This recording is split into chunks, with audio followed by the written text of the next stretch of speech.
Hey, what's up, guys? Tugi here, back again with another episode of my Hartford Whalers franchise mode series here on NHL 18. And I will say today, I'm not necessarily going to be incoherent, but if I'm kind of stammering and stumbling through my words, I'm getting over being sick, and I don't know what it was. There was like this one day kind of sickness where it just hit me like a ton of bricks. So I'm trying to get over that. I was able to sleep a lot, and that's good. But damn it, we will try to be as high energy as we can because the Whalers are in the second round, and we take on the Dallas Stars in today's episode.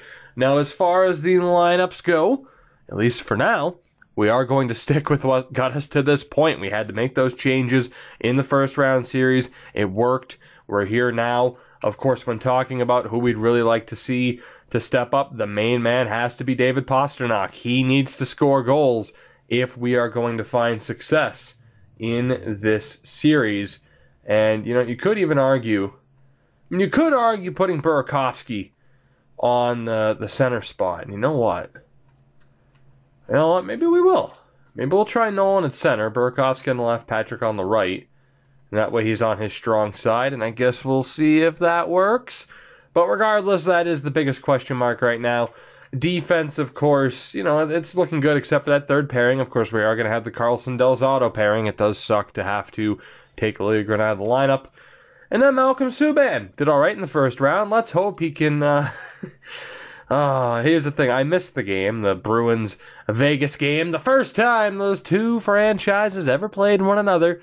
And, of course, Malcolm Subban comes within 30 seconds of getting a shutout, right? Thank God I missed that game because I was sleeping. Ugh, just disgusting. I called that, by the way, on Twitch the night before. When I knew Malcolm Subban was starting, called it. He was going to win. Didn't expect him to almost get a shutout.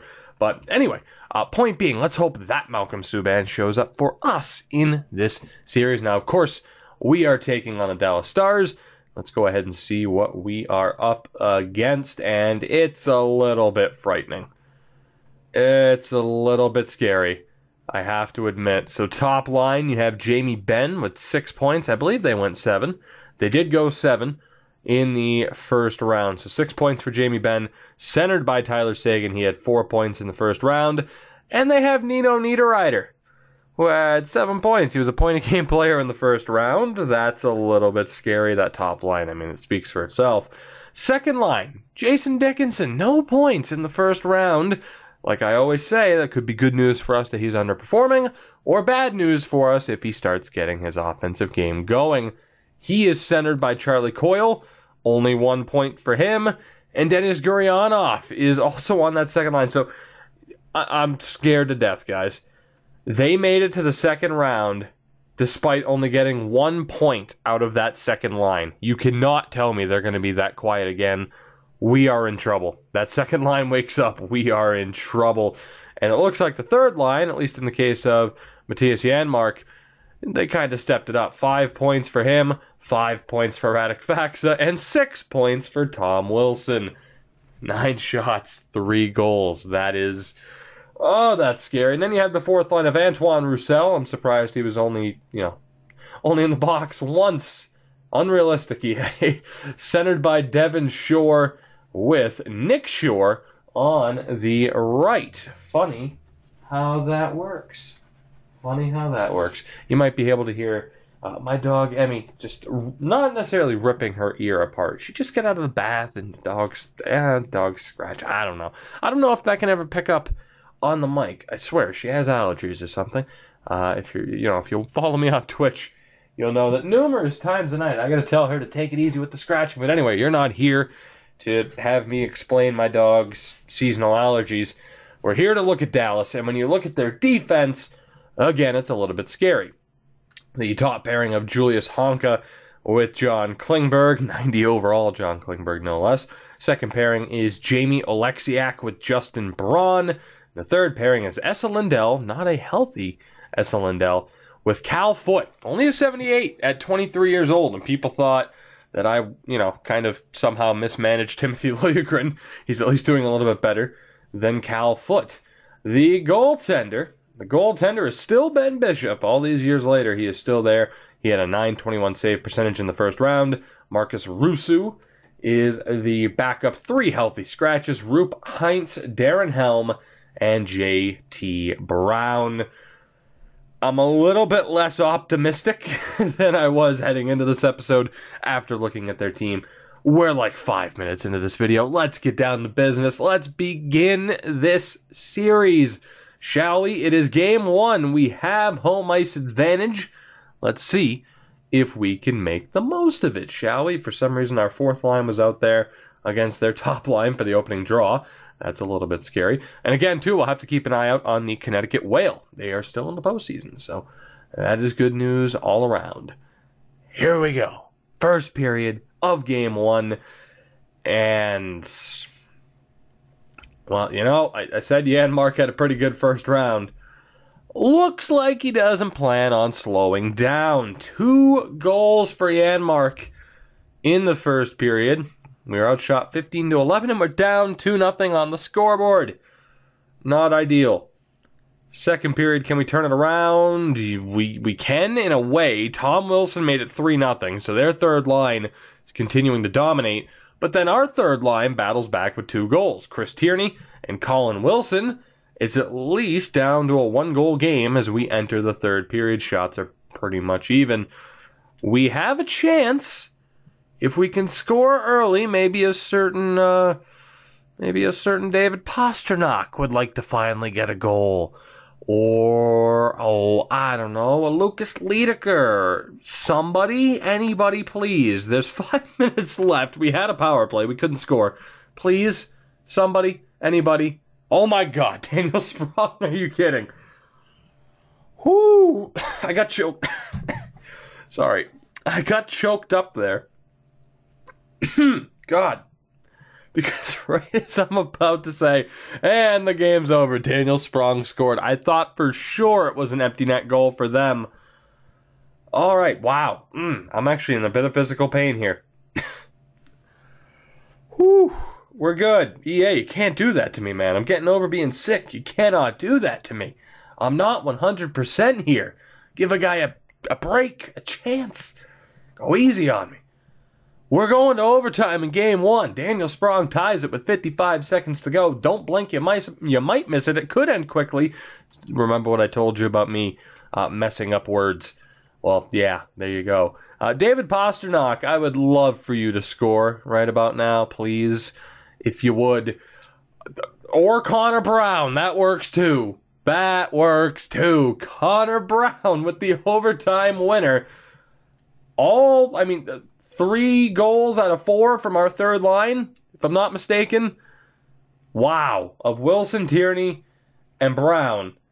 And we just took game 1 4-3 in overtime. Daniel Sprong ties it late. And Connor Brown gets the OT winner. Janmark was the first star. Tierney the second star.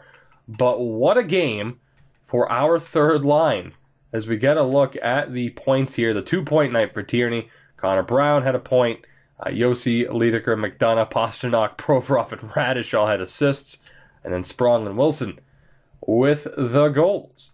David Pastrnak only took 3 shots.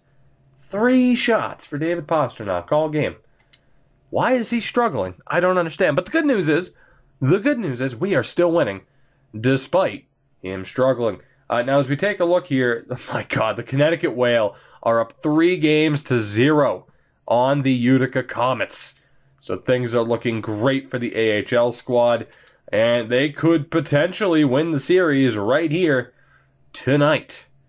We, of course, are going to focus on Game 2. We'll find out the result of that game afterwards. We won, so we're going to leave that lineup the same, of course. And we're going to jump right into it. Let's go. Game 2, of course, still in Hartford. Hoping for a little bit of a better start this time. You know, avoiding being down 2-0. That would always... Yeah, that'd be nice. That's always nice. First period is scoreless. So there you go. We were outshot 12-8. I consider that a little bit of a victory. Second period, that is also kind of a victory. We're still being outshot. A drastically different game this time out. We're tied. It's scoreless. Well, it's not scoreless. I know some people get pissed about that. It's not scoreless. It's 0-0. Nobody has scored a goal yet as we begin the third period.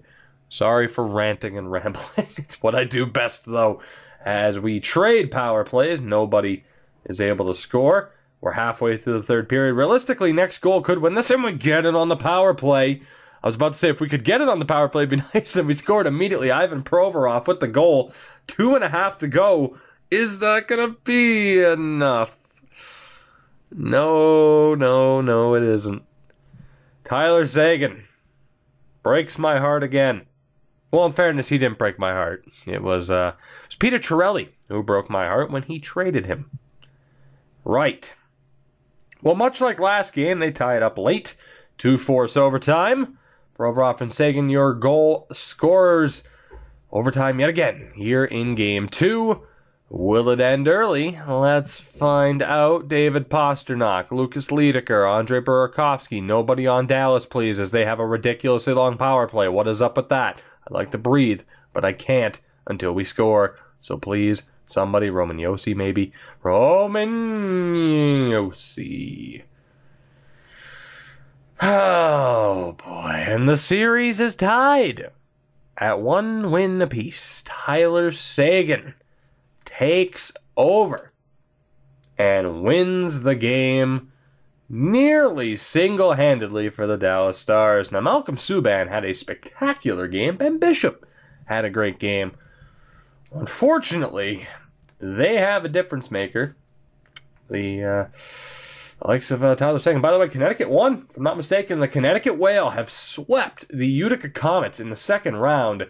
After being down 2-0 in the best-of-5 against Rochester, they have won 7 straight games and are moving on to the conference final. So we will have that to look forward to. Now, I don't think I'll change the lineup yet. But if we lose this game, I am going to have to consider changing the lineup. Unfortunately, as the series shifts to Dallas, we'll leave everything the same. David Pastrnak, still without a goal now. Up to this point in the postseason, that is a problem. Let's see if he can turn it around here. It is Game 3, again in Dallas. Let's see what happens. First period is not scoreless. Zachary Senyshyn gets on the board again. We gave him an extra chance. That's why we didn't trade him. Of course, we scratched Kosarenko for him, and he gets another goal this postseason. The lone goal of the first period. We still have a long way to go. Second period, can we at least maintain the lead? No, we cannot. Charlie Coyle gets the goal, his second of the postseason. We are tied heading into the third. It's been a goaltending duel as of late between Subban and Bishop. And David Pastrnak, thank you. I was just about to ask. I was just about to pray again. Please let the man score. Roman Josi adds another one. Oh my. 2 goals in just over 3 minutes. 5 minutes to go in the third period. You're not getting 2 past Malcolm Subban. You're not getting 3 past or 4. Make it 4. You're not getting 4 goals past Malcolm Subban. Oh my God. Wow. Okay, I'm not complaining. A 4-goal third period for the Whalers. The game was tied at 1 apiece. Zachary Senyshyn in the first period, Charlie Coyle in the second period. And then we get to the third period. David Pastrnak finally gets on the board. Bit of an outside shot. Roman Josi just over 3 minutes later gets one. And then at the end of the period, unreal, 2 goals in 10 seconds. Zachary Senyshyn and Mitch Marner.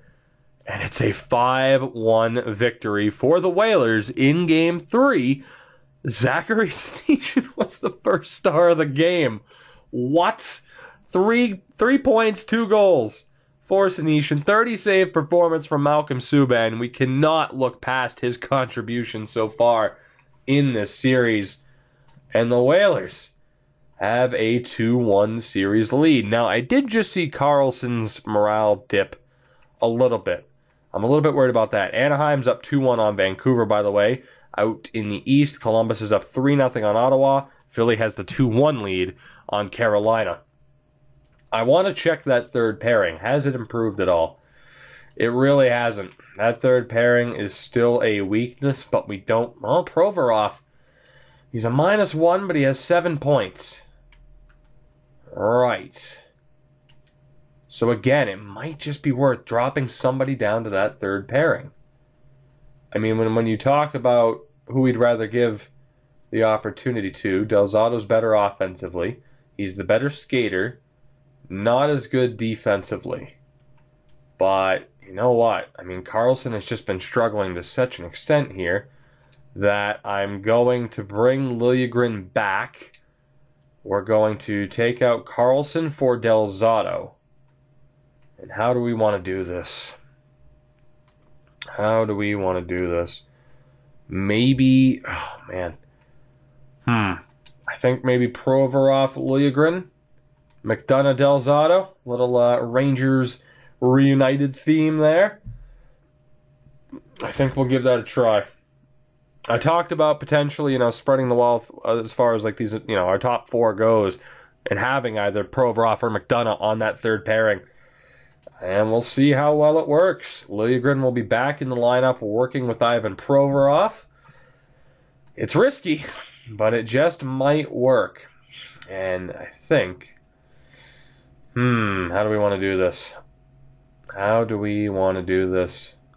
You know what? I think at this point, I know we just won, but I am going to reunite our top line, and we're going to bring back the old second line as well. Third line's still doing okay. Fourth line's actually doing relatively well. So the top 6 is back to what it was throughout the entire season. We've also changed up the defense a little bit. It's risky, considering we just won in Game 3, but worth it, in my opinion. I think it will be worth it. I think. Hopefully it will be worth it. I can't guarantee it, but it's time. Game 4 still in Dallas. We have the chance to take a commanding 3-1 series lead, but it's going to take another great effort from Malcolm Subban to get us there. First period is scoreless. 19 shots to 6. We'll talk about great efforts from a goaltender. That's an incredible effort from Ben Bishop. And again, I consider that a victory for Dallas. You're outshot 19 to 6. Ben Bishop kept you in it. That's a victory to not be trailing in this game right now. That could prove to be a gigantic turning point as we sim the second period. But we do get the lone goal. All right, that makes me feel a hell of a lot better. Daniel Sprong on that reunited second line. He gets the goal. 30 shots to 19 in our favor. And we are 20 minutes away from having that unreal 3-1 series lead. It's going to take a hell of an effort here, though. Come on. We can do this. We're going to need insurance. We know this. Jamie Benn's been too quiet. Niederreiter's been too quiet. We have the power play that we can't do anything with. Klingberg's been quiet, at least as far as goal scoring. Maybe not as far as points go. So we waste another power play, and there he is. May have jinxed myself. Nino Niederreiter with the goal. Charlie Coyle gets another one. The Minnesota connection breaks our hearts and ties the series for... Oh, God. Do we just call them the Minnesota Stars at this point? Coyle and Niederreiter with the goals. A third period comeback for the Stars. And this series is tied. Great game from Bishop. Great game from Subban. Not being able to take advantage of those power plays, I mean, that really hurt. I mean, you look in the second period, double minor high sticking on McDonough, hooking minor on Jones, interference minor on Provorov. But then it was the start of the third period, the hooking call on Braun, the high sticking on Dickinson, and we just couldn't take advantage. Just couldn't take advantage, and that was a bit of a backbreaker. This series is tied. Might as well be a best of 3 at this point, and we still don't know who the Connecticut Whale will be playing in the next round. Now, I know some people are like, hey, you messed up the lines. Don't change it again. I'm tempted, but I won't. Not yet. We're not that desperate. We lose Game 5, though, back home in Hartford. We could end up being that desperate. So let's hope for a better result here. First period of Game 5 is, again, scoreless, outshot 11-6. And I told you, by the way, first period of last game, that was huge for them to not give up a goal. You could argue we were almost doubled up in shots. That could be a bit of a wake-up call for us as we sim the second period. And there we go. Nolan Patrick gets the goal. We're in the same situation we were last time, except I mean, we're being outshot 26-14. So that is gigantic to have gotten the first goal in this game. Malcolm Subban's doing everything he can. We're 20 minutes away from regaining the lead in this series. We cannot afford to collapse 2 games in a row. We have to keep this lead, and Devon Shore getting that goal really doesn't help. We are tied up yet again. Max Jones, though, he had a really good first round. He gets on the board again here. 2-1 lead for us, and then Radek Faksa steals it away. 4.5 to go, now 3.5, as we'll consider this my timeout. Come on now. At least get to overtime. Don't lose it in regulation. I know that there's not pity points. We need to win this. Come on, let's go. Let's go. Come on, please. Overtime. All right. Don't blink. You might miss it. Overtime here in Game 5. The third overtime game of this series. The third game to go into overtime, I should say. Who's it going to be? Pasta, Liediker, or Nino Niederreiter? I said his name too many times. It was like Beetlejuice. He's here, and he's just not going away. Malcolm Subban, one hell of a performance again, and we're wasting it. I mean, here's the thing. We may very well have our goalie for the future in Malcolm Subban. He's done a hell of a job so far. The Connecticut Whale will play the Bridgeport Sound Tigers in the conference final. But unfortunately for us, with the Whalers, we need to win 2 straight games now, don't we? Vancouver's up 3-2 on Anaheim. So let's take a look. Who deserves to play? 8 points for Pasta. I'm good with that. Marner's doing well. Patrick is doing well. 6 points for Liediker. Burakovsky is really struggling. 4 points, 6 points, 4 points, 4 points, 6 points, 7 points. All right. How do we want to do this? How do we want to do this? You know what? Do we give...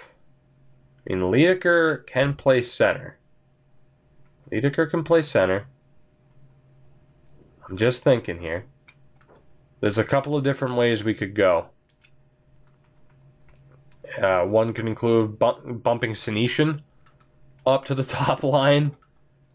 Maybe even a Taylor Radish. I mean, Senyshyn's doing so well right now.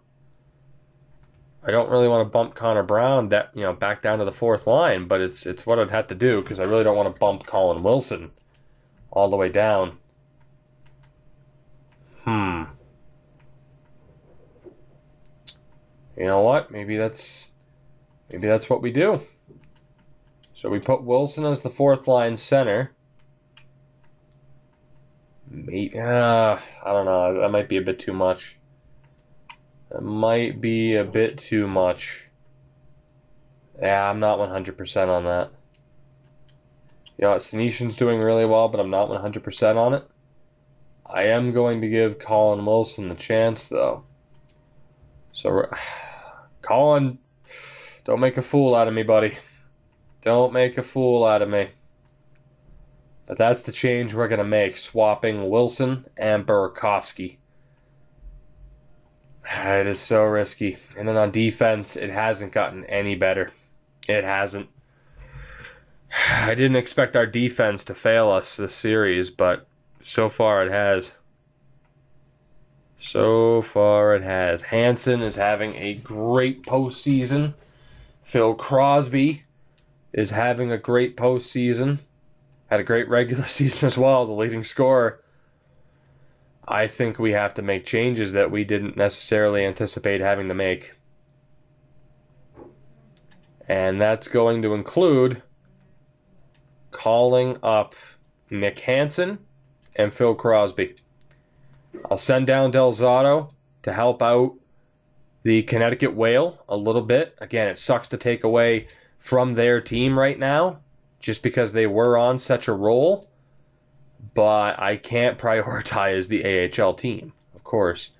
Let's see. If I were to go best lines here, I don't know if it would keep it the same if I go best lines, but you know what? I'm going to do it. It does put Zajac there. I'll swap him, and we'll bump Zajac down to the 3rd line. Otherwise, I think that pretty much remained the same. Yeah, there's really nobody. I mean, Bradley Williams you'd want to be in, but that's okay. We can leave him out of the lineup. I'll go best lines here for the moment. And then we'll, swap all these players around here really quick. And actually, we'll bring in Connor Brown for Radish, and then we'll bring in Radish for Kosarenkov. And there we go. That's back to normal. And then the defense, we're going to take out Carlson for Crosby. We're going to take out Liljegren for Nicholas Hansen. So again, we're going to have Gardner, Yossi. Maybe McDonough, Hansen, Provorov, Crosby. I think that works. It's insane to think, like, oh yeah, putting in a 77 and a 75 is going to help this team. But it could. And you could argue sending these three down to the AHL. I just don't know if that's going to hurt them morale-wise. But you know what? I'm going to do it. I am. I'm going to do it. So, Liljegren, Kosarenkov, Carlson, if they get pissed, so be it. So be it. What do I care if they get pissed? At the moment, I'm pissed that they're underperforming. So, there we go. That will be the team. Now you got Carlson, Liljegren, Delzato down in the AHL. So, some reinforcements for the Connecticut Whale to make sure they at least do well. We have changed up the lines, swapping the second and third line. Wilson wasn't at center, but you get the point. Phil Crosby and Nicholas Hansen are in. Unreal. Game 6 in Dallas. We are grasping for every straw that we can here to try and turn this around. It worked in the first round. Will it work here in the second? Let's find out. First period of Game 6 is scoreless. We outshot them 13-8. All right. We're looking okay. We're looking okay. Second period, we're still looking okay. They caught up in shots, no doubt about that. However, it is still scoreless. God, come on. We can do this. We can force Game 7. We can. Let's go. Third period, we need our big-time names to step up. Malcolm's doing his job. Power play for the Stars is killed off. Come on now. Pasternak, Liedeker, anybody. Somebody score, please. 5 minutes to go. Next goal will win this game and potentially the series for Dallas. We're going to overtime. Scoreless. No goals in this game so far through 60 minutes. And it comes down to this. Can we get the goal to force Game 7 back on home ice? Or will the series end right now? Let's find out. Don't blink. You might miss it. It could end early. Come on, early power play chance. Please. We're screwed. We're screwed. And we have another one. Never mind. Yes, we got it. Daniel Sprong. Oh, that was a roller coaster of emotions in 2 seconds. Whew. We waste the first power play. We get another one. And Daniel Sprong gets the OT winner. The Hartford Whalers, more specifically Malcolm Subban, has forced Game 7. The 35-save shutout in Game 6 for the win. The Whalers are not done yet. We will get to that Game 7. Of course, we were able to dispatch of Edmonton in 7. A very similar situation where it took an overtime win in Game 6. Can we do the same thing? Again, wow. The overtime loss in Game 5. The overtime win in Game 6 in both series. That is unreal. What are the odds? I suppose the odds are pretty high, but still, you get the point. By the way, the Whale unfortunately lost that first game to Bridgeport. But that's okay. I do want to see how Crosby and Hansen did in that first game. I need to find out. Both games in the West are going to Game 7. Over in the East, it's a Game 7 for Carolina and Philly. Columbus swept Ottawa. All right, so let's see here. Hansen, who was working with McDonough, had 3 shots, not a minus. Phil Crosby, I mean, hey, he wasn't a negative. He wasn't a negative, and that's all you need to know. Unfortunately, well, actually, that pairing did well. Del Zotto got ripped apart, though, with Juuso Valimaki. Oh, he is Del Zaster, isn't he? He is Del Zaster. I don't know what's wrong with Michael Del Zotto. He did fairly well when we had to bring him in after Roman Josi went down during the regular season for a month. Regardless, we'll focus on the Whale, hopefully at a later time. Hopefully not right after this game, because we are going to win. We will move on to the conference final, I believe. Let's make it happen. Game 7 on home ice against the Dallas Stars. Oh, God. All right. Let's do this. Malcolm, I have faith in you. First period.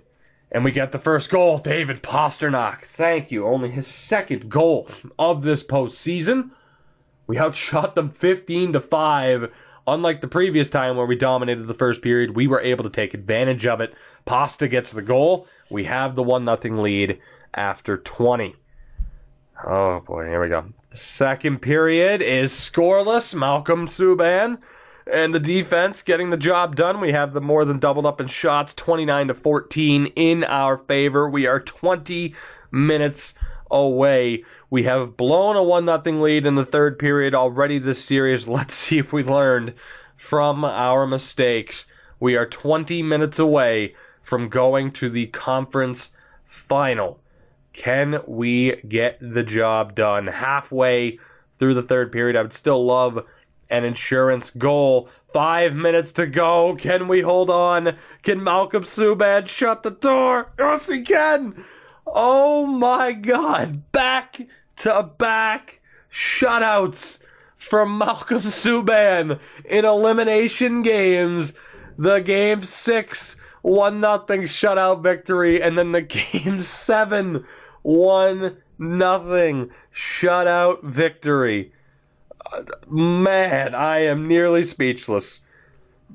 Fair play. Props to Ben Bishop. What an incredible series he had. But Malcolm Subban, not to mention, of course, David Pastrnak gets the OT winner. What a series. 4-3. And then from there, 1 goal difference.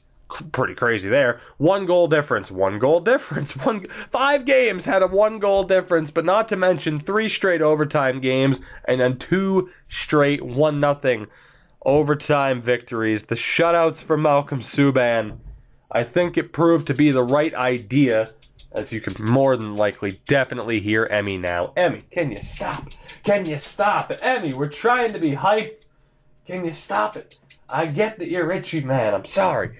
You're not even a man. You're a dog, and you're not a male dog either. But still, we just won this series, and we will play the Vancouver Canucks in the conference final. I don't even know where to begin. I don't even know where to begin with trying to recap what just happened. I mean, Jamie Benn, no goals in that series. Sagan did well. Niederreiter started to wake up. Jason Dickinson, 1 point through 14 games. Coyle had a little bit of an impact. I thought for sure Dickinson and Gurionov would wake up. They never did. Janmark had a good series. Fax had a decent series. But in the end, we were able to hold on. I really love the makeup of their team, by the way.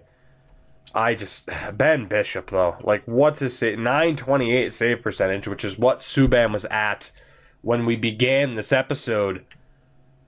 Unbelievable stuff, guys. What? Oh, what a joke. It's a cruel, sick joke, but I'm loving it. David Pastrnak gets 2 goals. He has 2 goals in 14 games, 9 points total. Marner still has 11 points so far in 14 games. He's doing well. 10 points for Nolan Patrick.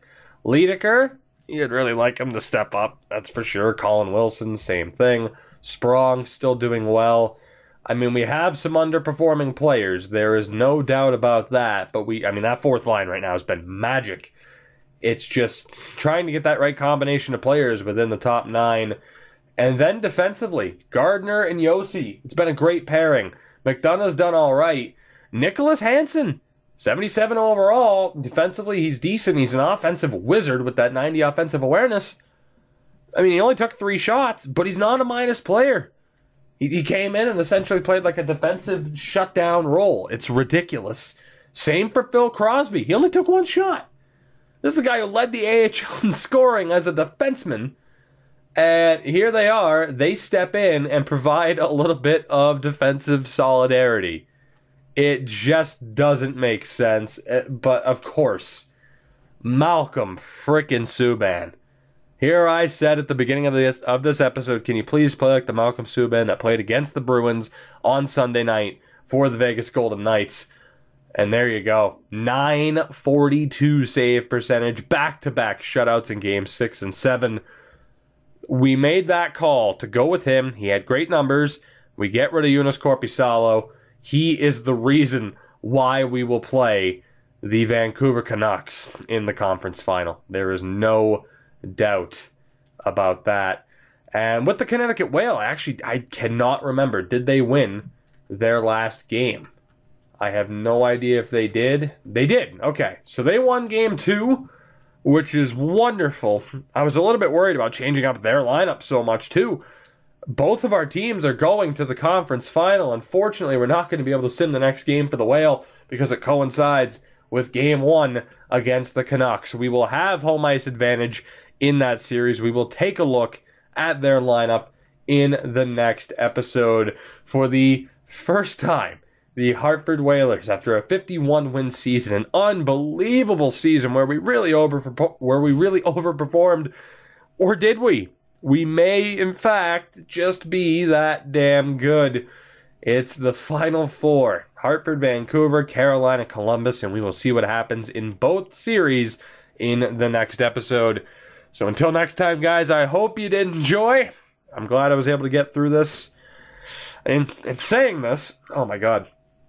In saying this, I don't think there'll be a Montreal episode to go along with this, so there's that. But yeah, I hope you did enjoy this one. If you did, leave a like and subscribe. If you haven't already done so, make sure to follow me on Twitter and Twitch. Links are in the description. We're still on the road to 5K on Twitch. We're getting there, though, and we're going to get there soon, and it's going to be sweet. It is. It's going to be great. I promise you. It's going to be a fun time. Yeah, I'm gonna not ramble. I'm not going to. Thank you guys for watching as always. Until next time, have a good one. Take it easy. See you later. Sayonara. Bye-bye.